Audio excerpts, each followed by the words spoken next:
Hold on to your hats and glasses, because it's another version of Cooking with the Swanks. So tonight we're going to do a little bit of a veal piccata. Veal. I said it again. I said it in the last. Chicken piccata. Get it right, Steve. We're making chicken piccata tonight. I was kind of tossed between chicken marsala or chicken piccata. I like capers. And no, chicken marsala does not have capers. Well, unless you like them and you put it in your chicken marsala, then I guess it would have capers. But chicken piccata traditionally has capers in it. A little bit of lemon juice and a butter sauce. We're going to do that at the end. We're going to take some chicken. We're going to pound it down, get it about 1/4 inch thick. And then after you get it down 1/4 inch thick, we're going to be dredging that baby in a little bit of a flour, Parmesan, cheese, grated Parmesan combination. A little salt and pepper, of course, for seasoning. Now, what I'm doing right now is, oh yeah, I had this out. I'm not baking. I'm making fat chicken into thin chicken. It doesn't work on you. Don't go beating your stomach or rolling yourself up and down. It feels good, but it does not make you thin. But it does make chicken thin. So get yourself some saran wrap. I didn't have any saran wrap, so I made do with what I had. Get a little parchment paper on there. And this works really good if you don't have a meat tenderizing mallet. And I'm just going back and forth, and I can even actually roll it back and forth. Kind of works nice. So you see what that looks like. We're going to do it to about 1/4 inch thickness. That thing that's that big used to only be that big, but that thick. So we're doing 1/4 inch thickness. I'm probably going to cut that thing in halves. Actually, I may even cook it in thirds because it's kind of a large piece now. So we're going to get that cut up, get them both pounded out, and go ahead and keep beating your meat till it's the right size. And we'll show you with your eyes what it looks like. What? So that first chicken came out a little mutilated. I guess I kind of beat it up like a stepchild in the alley a little too much. And one of them's got to come out a little bit like a chicken nugget. So the second breast, I took the liberty to go ahead and fillet it in the middle and butterfly it. I didn't fillet it, I butterflied it. And then kind of roll it out, got it all even thickness. So what we got now is we got a cup of flour. That's a lot more flour than I'm going to need, but I don't want to run out, so better to have too much than not enough. We're going to do a little bit of an egg wash here. So put in a couple of eggs, of course, because flour will not stick to the chicken by itself. And we're going to do a little egg wash, flour dip, egg wash, flour dip, and it should make it nice and beautiful. All right, we'll get that mixed up. We're going to put a little Parmesan. Most people say, oh, 3 to 4 tablespoons of Parmesan inside your flour. I've got a full cup in there of flour, so I'm probably going to do about 4 tablespoons of some grated Parmesan Romano cheese blend. And then, you know, a little bit of salt, you know, a little bit of pepper, you know, a teaspoon of each, not too much. And get that all mixed up. So as I was doing this, and you know how I kind of change things as I'm going, I did wind up putting about 8 of these tablespoons of Parmesan inside there because it just didn't look right. It just needed more. I was using almost twice of what most of the recipes call for flour. So put about a full tablespoon of that of pepper in it. Likewise with the salt. Got ourselves into a smaller bowl because my food stylist says, well, that'll be easier to dredge in and out of there. And she's right. So we do what she suggested. So we're going to take our chicken, and it's drying on paper towels so it's not super wet. We don't want chicken to let some moisture. We're going to put it inside the egg wash here. From the egg wash to the flour. Boy, isn't this exciting. Then it's going to go right back into the egg wash. One more time. Once on each side. And remember, when doing this, always have a clean hand and a wet hand. A dry hand and a wet hand. See how I did that? Totally threw my voice. It didn't even sound like me. But she's right. Always keep a wet hand and a dry hand. You'll notice I'm not using my wet hand on my phone right now, because that's my dry hand, and my phone needs to stay dry. So after you look at this, it's not super breaded. It's not like you're making onion rings or anything. It's going to come out looking a little bit like that. So I'm going to go through the rest of these chickens and get them all set up to piccata size them. So now we got all our cheeky cutlets all dredged and floured. That's what they look like right there. We're going to start doing them in a pan that's far more that will fit in one pan, so I'm going to double pan it. I got my two orange skillets out. If you haven't noticed, I haven't said it before, if you don't own one of these, make sure you get one. This is the original non-stick cookware. It is wonderful. And today we're going to be frying in. You're going to get yourself a little bit of oil, a couple tablespoons of butter, some fresh lemon. You can substitute lemon juice out of the bottle if you want, but you need some lemon juice in there, and get yourself some capers. So I'm going to do probably a couple, at least 2 or 3 teaspoons of capers in each pot. Split these up, 3 breasts in each one. You want to make sure there's a little space between them so that it gets the edges all nice and browned. But before the chicken goes in, I need to get these pans up and hot, put a little bit of oil in it. We're not deep frying it, we are just pan frying it. So you're only going to put a very small amount of oil in there and a very small amount of butter, 2 tablespoons of butter in each pan. Probably about a tablespoon to 2 of oil. See that right there? That's pretty much it, is what I'm looking for. Just enough to cover the bottom of the pan. I'm going to get my butter in there. If my butter doesn't help get it to the edge and the edge of it, then I'll go ahead and add a little bit more. And then in addition to that, later on we're going to be putting some wine in it. Dry white wine, if you want to put in like a Sauvignon Blanc. Or since it's an Italian dish, they go, hey, gotta get the vino. You want me to get the vino? Well, look at that. That is the vino. Got this at a wonderful store called Grocery Outlet. It's an Italian white wine. This is an Italian dish, so it's going to go just fine with what we're doing. All right, so the wine doesn't go in yet. We're going to fry this, pan fry it, and then we're going to put it in the oven at 225 just to kind of hold and keep it warm. And all the droplings and giblets that are down inside that pan, we're going to use that to make our sauce. So we got this coming up to a heat. See how much butter I put inside there? See how it just makes a layer on the bottom of the pan after I added the butter? So we're not going too crazy. I'm going to put this on a medium heat right now because I don't want it to start percolating out and snapping at me. The lemon we're going to add later. I realized, I think I told you we're going to add lemon in this when we fry it. No, we're not. It's just butter and the oil, and that's it. I started to do it and I went, oh wait, what am I doing? And if you hear that popping and that snapping in the oil, well, that's that lemon juice popping off.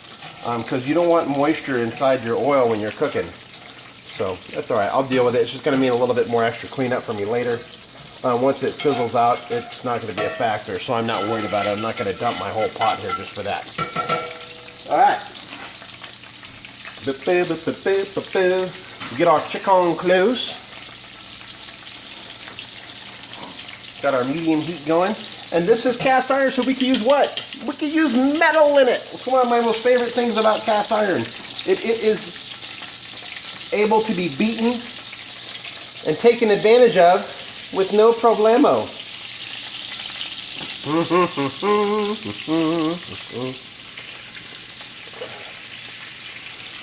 There we go. I might need to get a smaller piece to that corner because I don't want them to touch if I don't have to.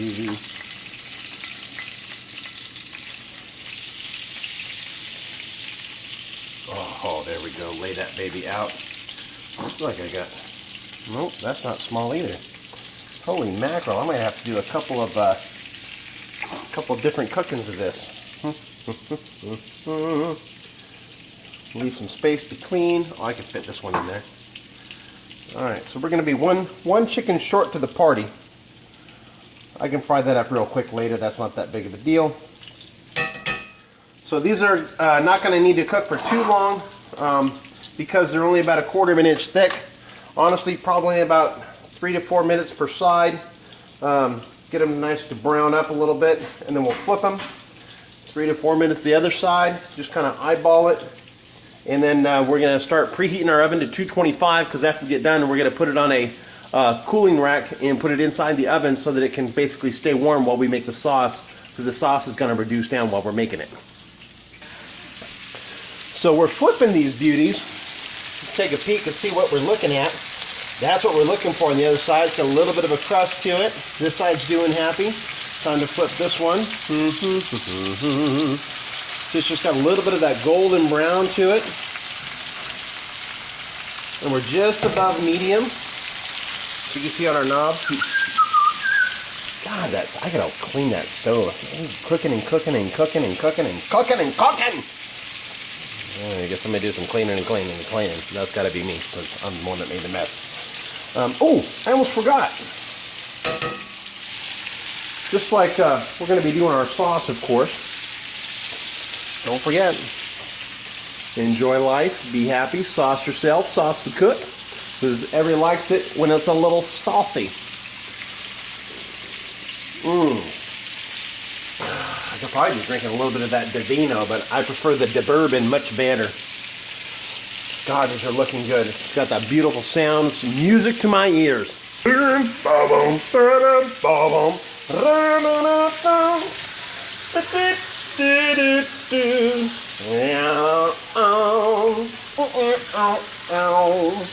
Pulling the chicken off the pan. God, that looks good. Da, da, da, da. We'll turn that one down. What happened to your other pan, Steve? Oh, look, it's right there.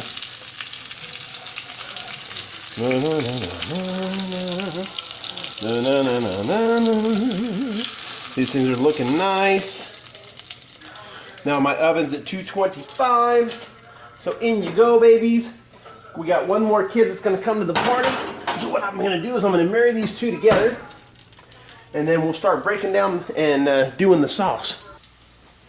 So I married the two pans together. I got my one last piece of chicken in there getting happy. This pan here is hot. We're going to put a little bit of the Divino in. And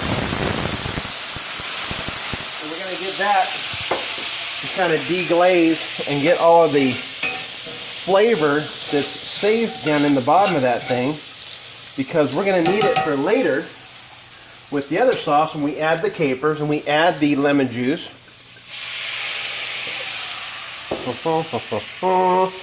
Plus these pans love to have a little bit of, flavoring put in them when you're in the middle of things that are getting hot. Speaking of flavoring.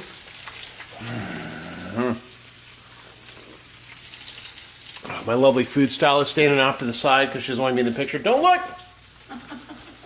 She's going to be steaming up some broccoli. She likes her broccoli boiled. I like my broccoli steamed. So she's got this wonderful invention where she puts broccoli on the bottom, puts a steamer plate, and then puts broccoli on the top for me because I like mine a little al dente. That means not quite cooked all the way. Al dente. You didn't know what that meant? It's like when you first learned that vente when you're at Starbucks means 20. It's 20 ounces. It's Italian. No, not the steam. The vente is whatever. All right, so we got our chicken cooking. We got this breaking down. I'm going to move my pot off the side here. We're going to get the broccoli started. It's been about 2 or 3 minutes. Let's flip this chicken. Let's see what it looks like. Ho, ho, ho, happy, happy, joy, joy. Happy, happy, joy, joy. For all you Ren and Stimpy fans. Remember Log? What a wonderful toy that was. Because it's log. It's made out of wood. Yes, it's wonderful, it's good. Better than bad that it's good. Thank you for the correction. Okay, so I'm going to pause for a station break, get this baby rocking, and we'll be back in a second jiffy. Whew, all kinds of excitement happening. So we got our broccoli coming up to a boil. I married our two pans together as far as the sauce. Got a little bit of Divino in there. Who am I kidding? I got a lot of the Divino in there. We're going to go ahead and add some butter. We're going to add some lemon juice. This here, in case you don't know what this is not gauze. No, this is not the spider webs that you save during the Halloween season that you say, oh look, that's the stuff we make look like spider webs at our front door. This is cheesecloth. The wonderful thing about cheesecloth is you can wrap it around your lemons, and when you squeeze them out, these seeds stay in here. It's like a filter. So we're going to squeeze the remaining lemon and a half that I have, because I squeezed the first half a lemon into that pot too early, and that was a wrong thing to do. So we're going to squeeze this all inside there. We're going to do the white wine, the Vino, dry white wine, Sauvignon Blanc if you prefer. The lemon juice, we want a lot of lemon juice. And we're going to do probably at least half that jar of capers inside there. And we're going to put it all in there and we're going to reduce it down by half. And it's going to make a nice, lovely sauce. So we're going to continue putting that in. And I'm also going to add probably about the rest of that butter that I did not use before. I had about 2 tablespoons before. There's probably about 2 tablespoons left. White wine, butter, capers, lemon juice, a little salt, a little pepper for flavor. That's it! Whoa! Quick side note, how could I forget this? Oh my God, what a maroon I am. So anytime I use lemon juice, I love using lemon zest. Lemon zest. What is lemon zest? Well, that's the zesty part of the lemon. What's the zestiest part of the lemon, Steve? Well, that would be the rind. So get yourself a lemon zester or a cheese grater. You can grate off a little bit of the edge of the lemon. And you stick that, see how that lemon's got kind of like somebody raked their nails across it with a little Freddy Krueger on it? Yep, that's in the sauce. And how could you forget? You gotta put garlic in everything. What's more Italian than garlic? So I put a teaspoon of garlic. I did use half of that container of capers. I got this thing simmering up. Look at that. It looks dark, it looks nice. No, it's not burnt. That's the bottom of the butter and the brown butter and the drippings of the pan, everything coming together. Ooh. It's looking pretty good. See how it's coming off of the spoon? It's not super liquidy. It's definitely not watery like wine is. Although at the end I may throw a little bit of splash of the vino because a lot of the flavor when you're using wine or you're using bourbon or you're using alcohol, or speaking of using bourbon, if you're using any sort of alcohol inside your cooking, you'll lose some of that flavor as it's cooking and burning off the alcohol. Not that I want it to have an alcohol content, but that flavor is what you're looking for. And right at the end, especially if you're cooking with wine, it's nice to add a little bit of wine to it. If you're doing a red meat sauce or a bolognese with red wine at the end, or a nice earthy merlot inside of it, and mix that baby up inside there as it's coming up to a heat before you serve it. Oh. This one we're going to put a little bit of this Divino because it's got Divino in it. And we're going to put more of Divino inside of that baby. And we're going to use this sauce. We're going to drizzle it over the chicken as we plate it up. So you have chicken piccata next to steamed or boiled, depending on which part of the steamer you picked your broccoli from. And just some basic aged cheddar cheese if you like some aged cheddar sauce on it. I like a little lemon juice on my broccoli, but my food stylist, she gave me some with some cheese on it. It's pretty freaking delicious. So yeah, I'm probably gonna put some cheese on mine because it tastes good. Oh, look at this. Oh, okay. So while we were talking, see how I run my spoon across there? See how it leaves a little bit of a parting to the Red Sea, like Moses had come to the party? Huh? Huh? Isn't that wonderful? God, that is amazing. So I'm going to bring this down to a little bit of a lower heat. Add some Divino into it. Let that come together.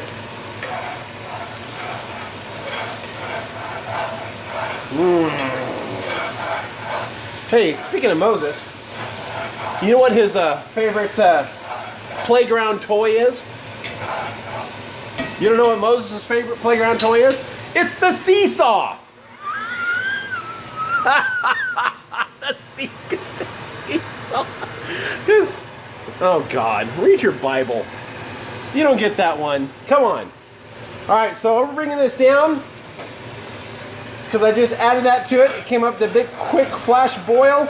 That's done. That's done. That's done. We're done. Let's plate it and finish this video. Okay, ladies. Here it is. Moment of truth. Oh, chicken piccata with broccoli and cheese sauce. Oh, the garnish. Sorry. And the garnish.